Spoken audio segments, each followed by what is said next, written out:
Namo tassa bhagavato arahato sama sambuddhassa. Namo tassa bhagavato arahato sama sambuddhassa. Namo tassa bhagavato arahato sama sambuddhassa.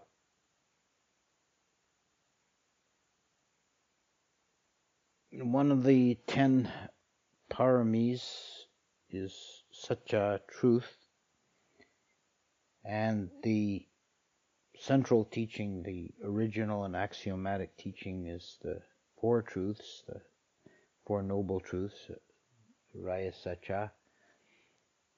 So this quality of truth is something that's very important, very much praised by the Buddha, very central to the teaching and practice. It can be a little tricky to get an actual handle on what is true and what is not true. In the Buddhist philosophy, there's a distinction made between ultimate truth and conventional truth. We tend to think something is either true or it's not true. But in the Buddhist understanding, there's the idea of gradations of truth. And this is something that people often misunderstand. They think that a conventional truth means it's not really true. But they're both considered to be degrees of truth. One place this comes up is in the formula for right view. There is found in the suttas a formula for conventional right view and a formula for ultimate right view. Conventional right view, which actually occurs much more often in the texts, is framed all in terms of karma and rebirth. There is this world and the other world. There is fruit of good deeds and evil deeds. There is this life and the other life, and so on. So it's an understanding that there are results of deeds and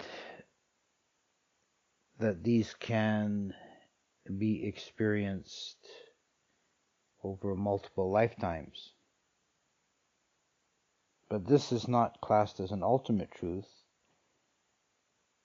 The formula for ultimate truth in terms of right view varies, but it's given in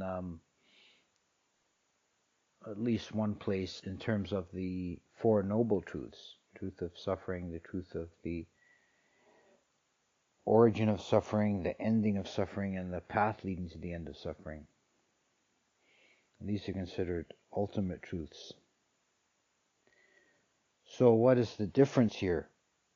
The conventional truths all revolve around the idea of a living being, a person, a being who makes karma and receives the fruit of karma.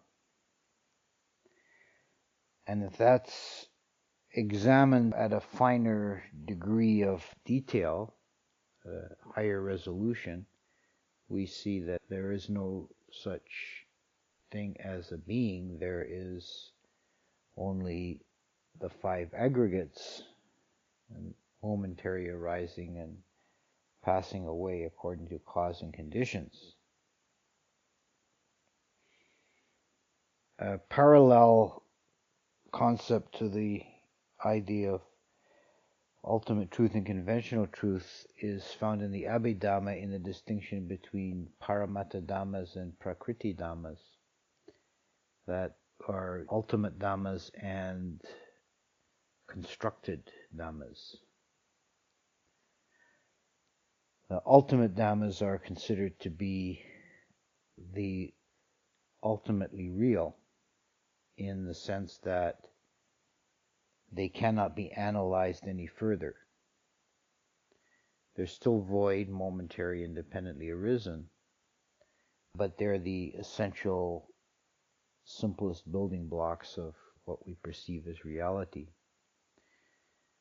Physical form is composed of the four elements and secondary elements derived from that, arising and passing away momentarily.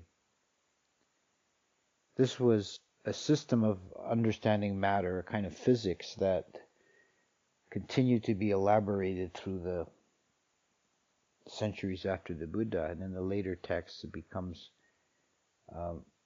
explicitly a atomic theory. The idea of simplest building blocks of matter were called rupa kalapa. And, these are considered to exist only for a moment, and to be extremely small and very numerous in any compounded body. In the mental realm, the Dhammas are a moment of thought, a moment of perception, a moment of feeling, and so on. A single momentary flashing into existence.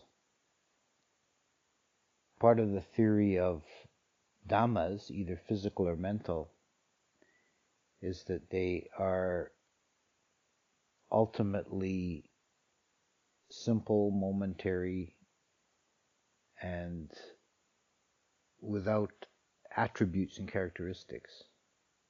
Their characteristic is their own essence. Because they only exist for a moment, they don't actually in their own nature change. They just come into existence and pass out of existence.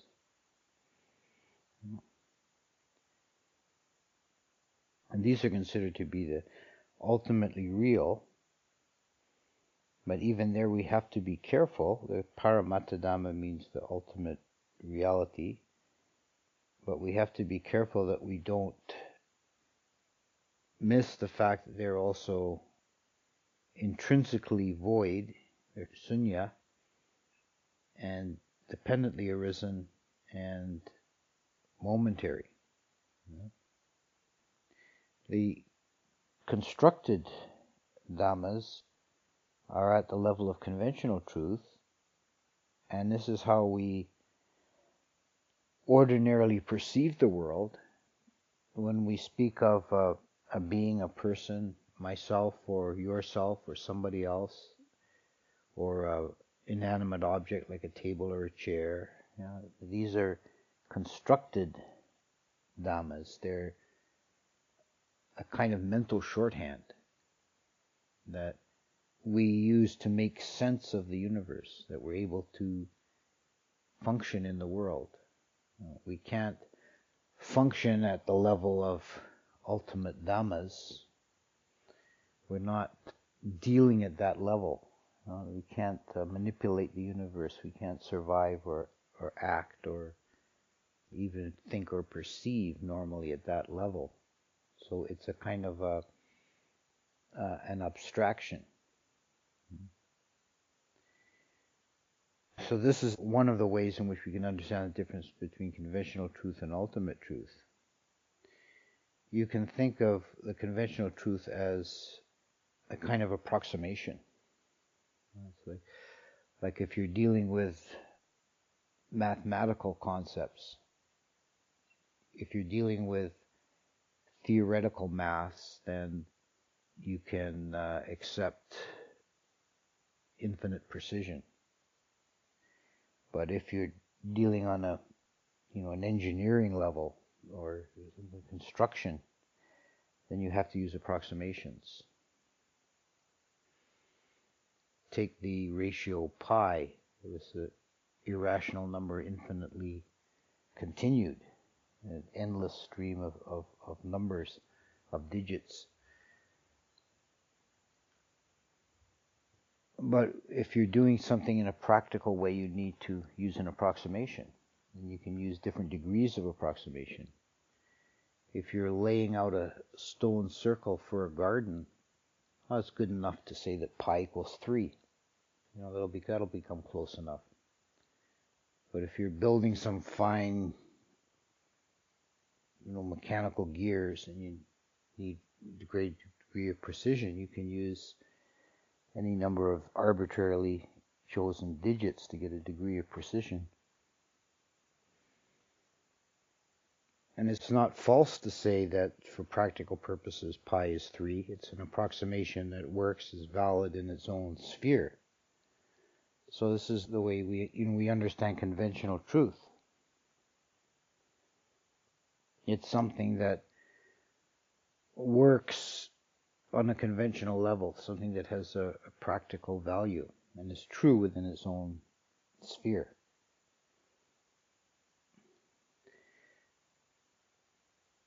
Now we say the teaching of karma and result is a conventional truth. Let's say if you do something cruel, you're going to receive unpleasant result in the future. If you do something kind and generous, you will receive a pleasant result in the future. But on an ultimate level, there's only the disturbance of mind moments that are classed as either active or resultant in the series. And it's not even possible within our capacity of our limited intellect to fully analyze everything down to the level of the ultimate dhammas. So we necessarily have to use these shorthands of conventional truth.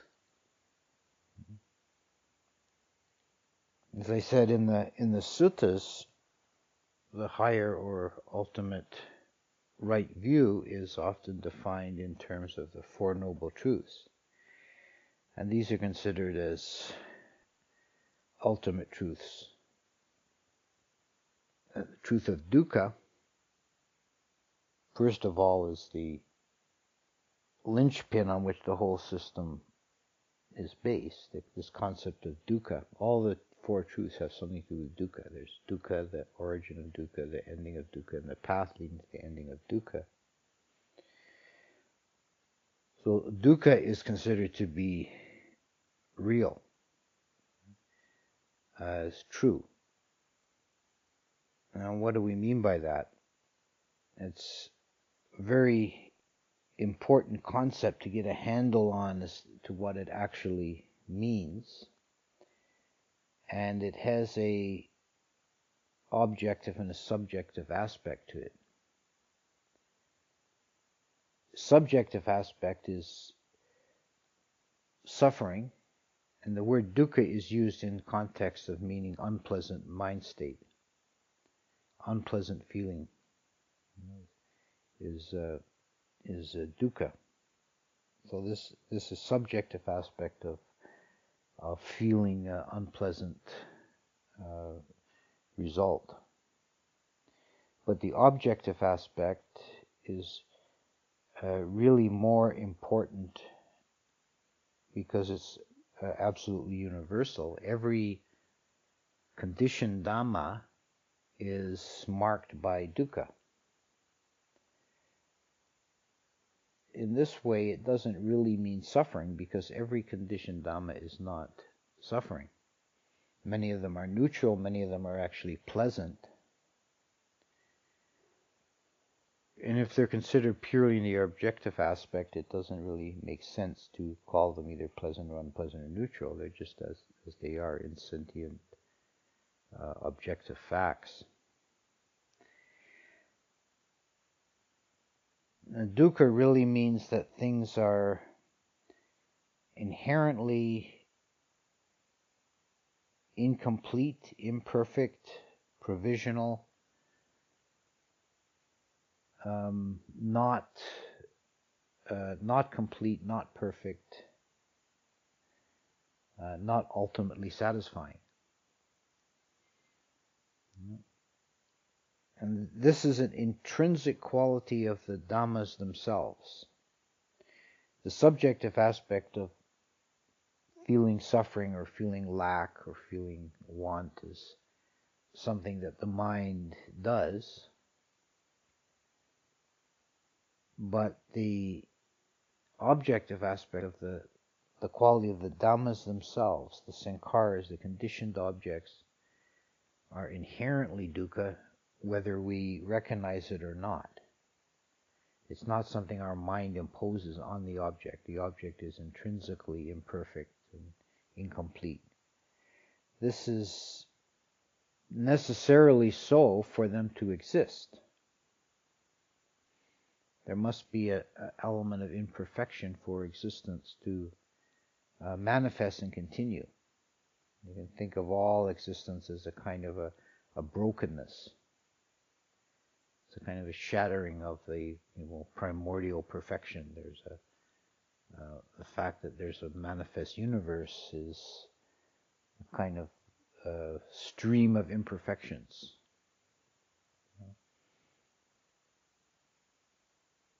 I always like to quote, there's something that I read once in a book about Tibetan Buddhism that made the interesting argument that there could not possibly be a perfect conditioned object anywhere in the universe, because if there was, eventually all consciousness would find it and cease to move again, and then the universe would essentially stop existing, be completely static. That's what keeps the mind moving.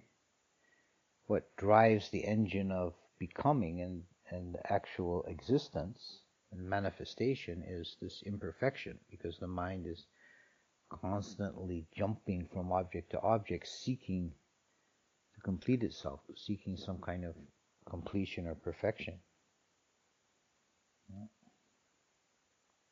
And this is a deep aspect of the second noble truth, the truth of craving, which is a driving engine in the mind while it's in any kind of manifest existence.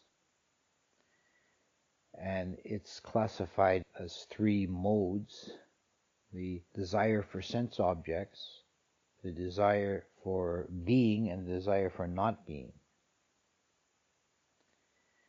And at our level of existence, at the human level, is a part of the kama bhumi, the field of sense desire or sense experience.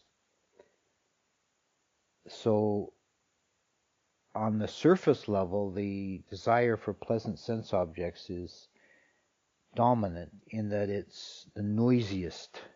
It clamors for the attention. But it's not the most fundamental. It's relatively shallow and superficial compared to the other two. There's a deeper energy there. They're underlying the desire for sense objects is desire for being and the desire for not being. This kind of a polar tension between wanting to come into being and wanting to pass out of being.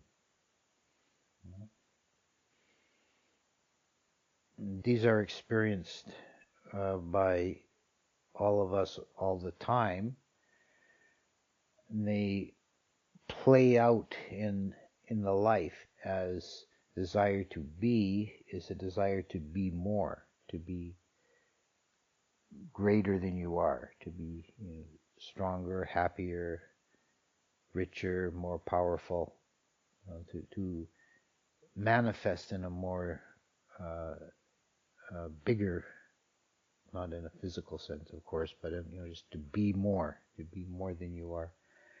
Whereas the desire not to be manifests as a feeling that consciousness and life and manifestation is burdensome, and you want less of it, and to be less. So you try to throttle back consciousness. And if you retreat into dullness or mindless entertainment or drugs or drink or oversleeping, these are all forms of desire not to be or to be less. And all these forms of desire create the subjective form of suffering, because none of them can be fully satisfied. So that there's always a craving left, and there's always a suffering of not getting what you want, not coming to completion. And whichever one of the three you're following at the moment, it inevitably involves frustrated desire and suffering.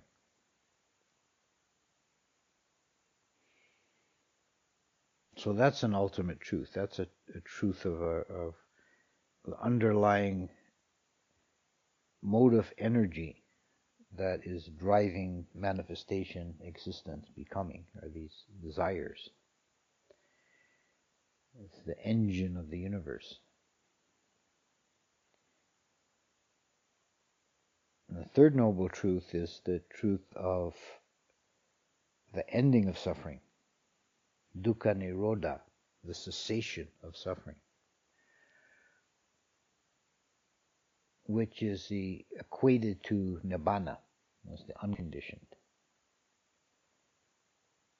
And this is the one truth that I would say has to be taken on faith, at least up to the point of stream entry. There's no way of verifying this truth by reason or analogy or observation. It cannot even be fully comprehended because it involves the mind resting in the mode of the unconditioned, which is indescribable. It's ultimately transcendent and ineffable reality.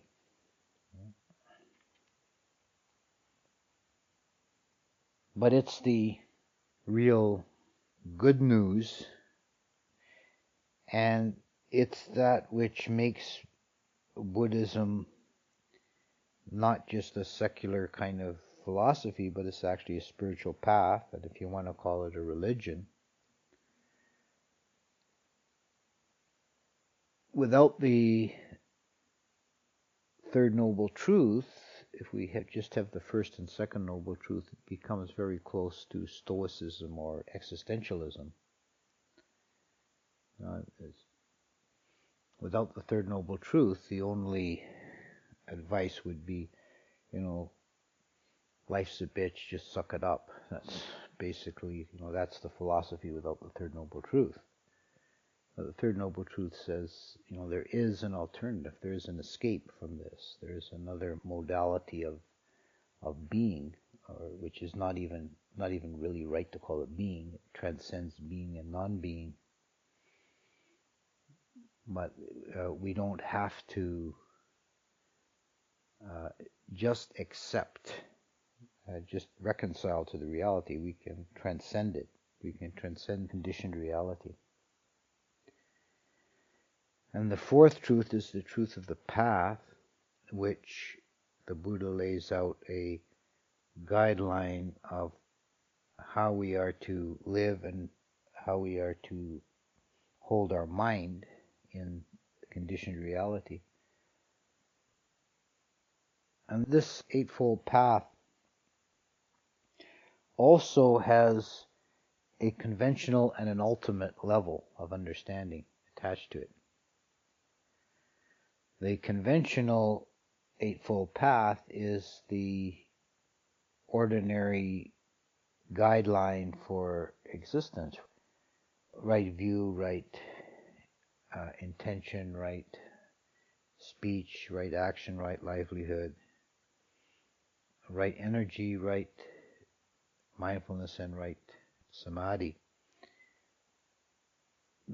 And they're spelled out in the suttas. Each one is spelled out with definition of terms and the description, and there's whole suttas on path factors, and it becomes like a guideline for leading you out of conditionality.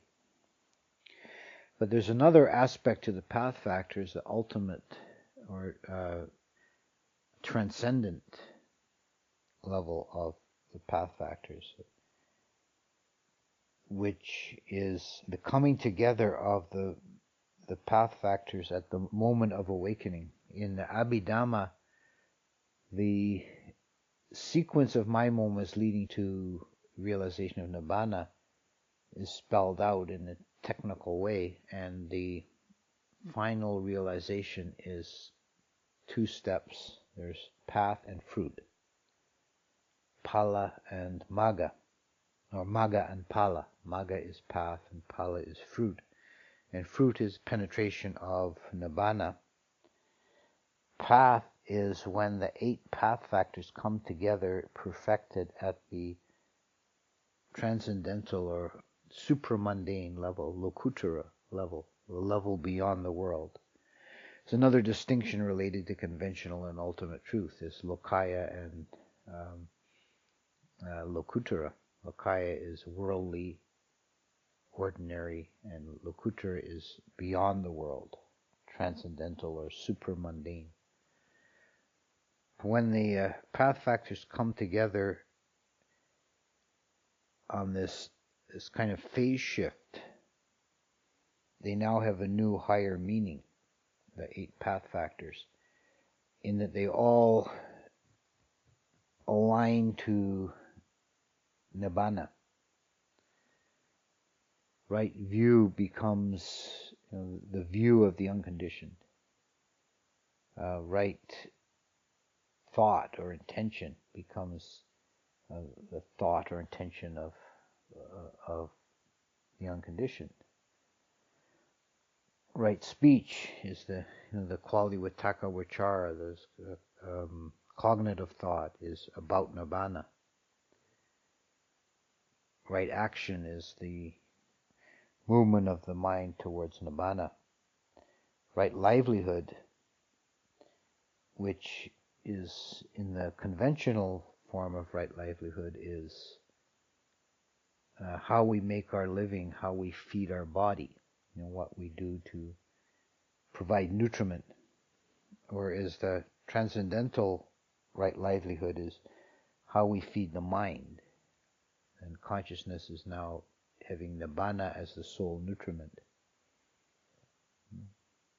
And right meditation factors, right energy, right mindfulness, and right concentration are all directed towards the object of nibbana. So everything has been phase shifted from the conditioned to the unconditioned, so that the emergence into nibbana is understood in these terms as being as a 2-step. There's the path and fruit. We can understand all these things in this dual way of conventional and ultimate truths. And to be clear, the conventional truth is still a truth, but it's we say it a coarser grain or a lower level of approximation. It's not the ultimate reality, but it's a conventional or functional reality. And we can see that conventional truth operates all the time in the world. To exist in the world, we need to deal with conventional truth.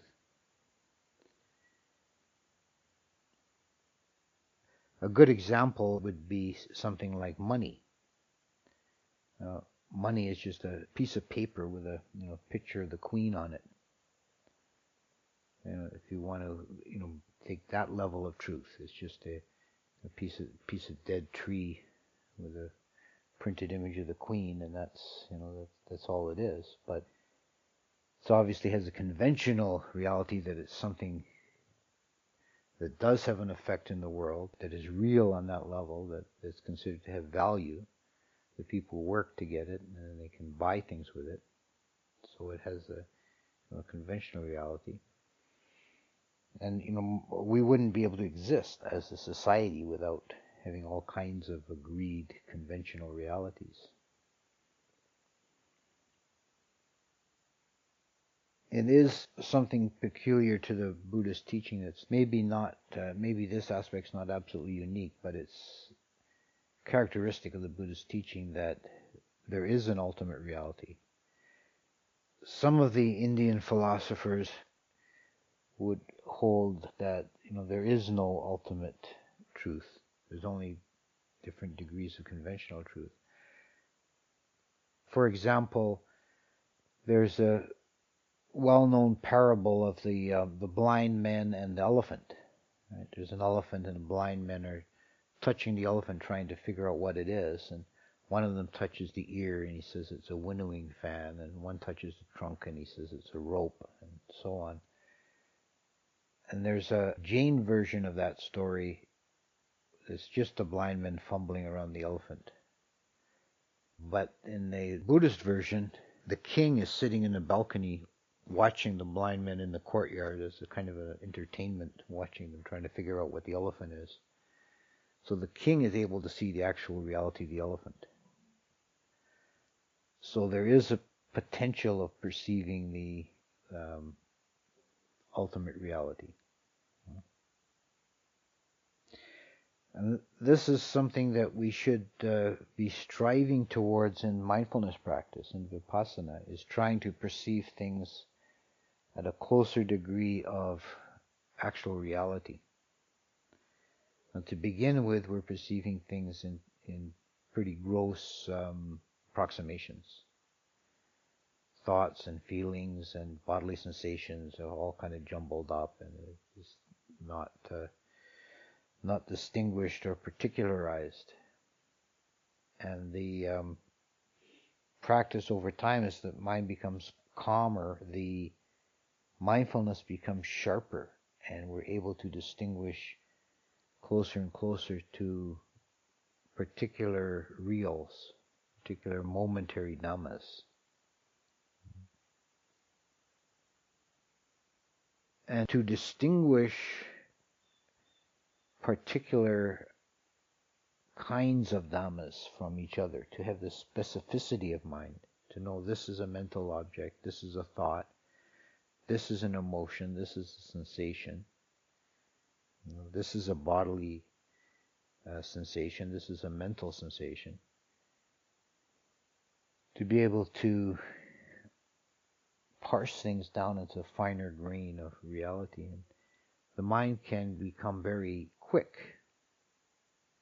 as it becomes more quiet and there's less going on. There's a sense of the noticing is very quick. And there can be phases of meditation practice when you have a very staccato feel in the mind, almost like strobe light, illuminating single moments of reality one after the other. And what's happening is we're experiencing closer and closer to a deeper level of truth, a more finer grain of reality. And trying to get down to the bedrock of experience, the momentary object and mind knowing the object. It's the fundamental reality in this manifest world, is an object and mind knowing the object. That's existence pared down to its simplest reality, simplest level. And that's the closest we get to, in the conditioned existence, the closest we get to actual truth, actual reality. That can be very rewarding, but it can be very challenging to get there. And we need to foster this quality of truthfulness, which as another aspect of truth is the truth as a virtue. And it's something that the Buddha laid a lot of emphasis on. It's interesting that in the Jataka stories, there's 550 or 60 Jataka stories, and these are previous lives of the Buddha. In his previous existences, he's not always morally perfect. And you can find examples of various moral transgressions in all the precepts except for the precept of truthfulness. In all the Bodhisattva's different existences, there's no story where he deliberately tells a lie. There are stories where he drinks liquor, where he kills, where he steals, where he commits adultery, but there's no story where he tells an untruth. Yeah? And it's the first and always emphasizes the most important element of right speech, is speaking truthfully. And there's an internal aspect to this too that's very important and that apply to our practice, is that internal truthfulness, being truthful to yourself, being truthful with yourself, not allowing yourself to be mollified with pleasant fairy tales. So take off the rose-colored glasses and look at reality as it actually is, and feel the truth. Not look for the comforting fables, but to look at the actual gritty reality of what's going on. Because we do that. We like to fool ourselves. I always think, for example, of there was this really sweet old lady that used to come to the IMS retreats, and she's now passed away. But she was well up in her 90s when I knew her. And Ajahn Amaral gave a talk once about something about impermanence, and afterwards she said, talking to Ajahn Amaral, she said, Ajahn, that talk of yours really hit me. It made me realize that one day I could die.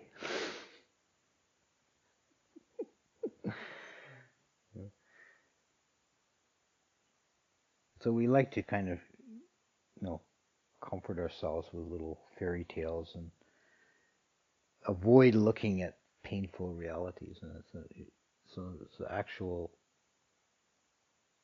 practice requires a truthfulness, and it requires a courage. Something like a warrior spirit.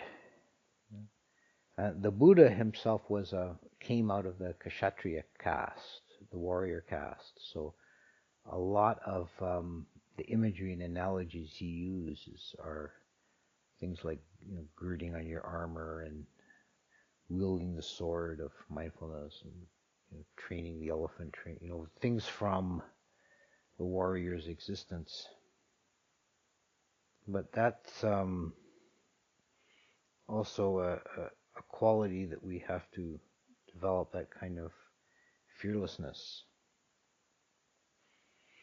Let's face it, going out into the void, into the abyss of the unknown is scary. Yeah? And this is a major obstacle for meditators at the deeper levels. Is kind of this fear of letting go, the final, like clinging to the near shore, clinging to the known. Yeah? Not just boldly stepping out. I don't know how many of you have any familiarity with the tarot cards, this kind of esoteric symbolism of the cards. And the card of the Fool is the 0 card. The cards are numbered, but a Fool is considered the 0. And in one version of the Fool is shown as this fellow in motley, like this sort of clown dress, a harlequin, sort of raggedy clothes and a funny hat. And he's got his belongings in a bag on a stick over his shoulder. And he's stepping out over a cliff as he watches a butterfly. And this is the symbol of the the mind is heading out into the abyss, and not clinging to the near shore.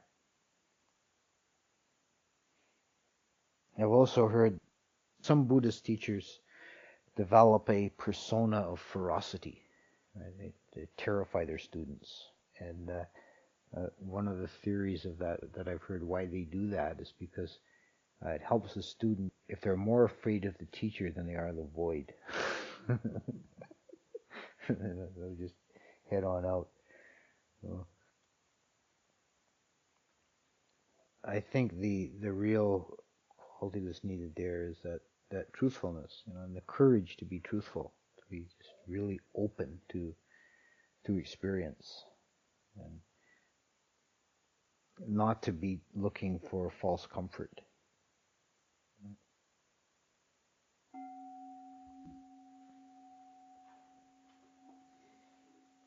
Handamayam Dhamakataya Sadhu Kalam Sadhamase Sadhu Sadhu Sadhu Anumodana.